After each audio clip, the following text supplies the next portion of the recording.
Sa simula, perpekto ang lahat. Sa Garden of Eden, walang iyak, walang takot, walang sakit. Kasama ng tao ang Diyos sa paglalakad, sa paghinga, sa bawat umaga. Pero sabi ng Genesis 3:1, "Now the serpent was more subtle, too so." Tahimik itong dumaan, walang ingay. Gaya ng kasalanan, hindi laging malakas. Minsan bulong lang, suggestion lang, okay lang yan. At doon nag-umpisa ang pagbagsak ng tao. Hindi dahil sa prutas, kundi dahil sa puso.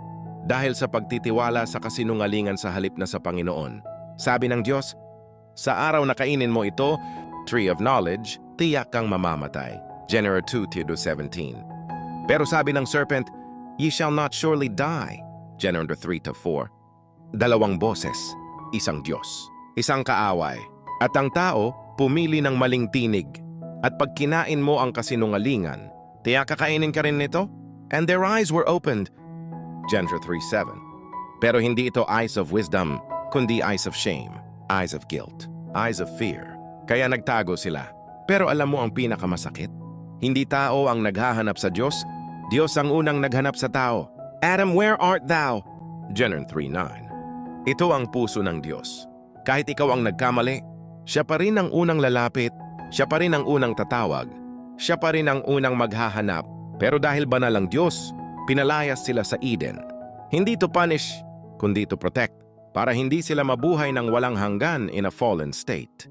Kaya sinabi ng Romans 5:12, "Wherefore, as by one man sin entered into the world, and death by sin, and so death passed upon all men." Ang kasalanan ay hindi lamang kwento ni Adam. Ito ang kwento nating lahat. Lahat tayo may Eden na iniwan. Lahat tayo may kasalanang dala. Lahat tayo may guilt na tinakbuhan. Pero may magandang balita.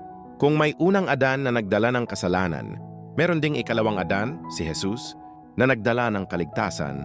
1 Timothy 3:16. God was manifest in the flesh. Diyos mismo ang bumaba, nagkatawang tao. Pumasok sa mundo na sira para ibalik ang mundong nawala. Kung sa pamamagitan ng isang tao, pumasok ang kasalanan, sa pamamagitan ng isang tagapagligtas, pumasok ang pag-asa. Kung sa Eden nagsimula ang hiwalayan, sa cross nagsimula ang pagbabalik. Kapatid, ang fall of man ay hindi ending. Ito ay simula ng redemption. At ang Diyos na naghanap kay Adam, siya ring Diyos na naghahanap sa iyo ngayon. Let Him take you back. Let Him restore you. Let Him rebuild you.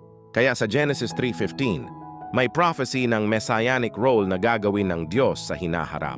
Sabi ng Revelation 13:8, "The Lamb slain from the foundation of the world." Meaning, bago palikhain ng Diyos ang mundo, being God,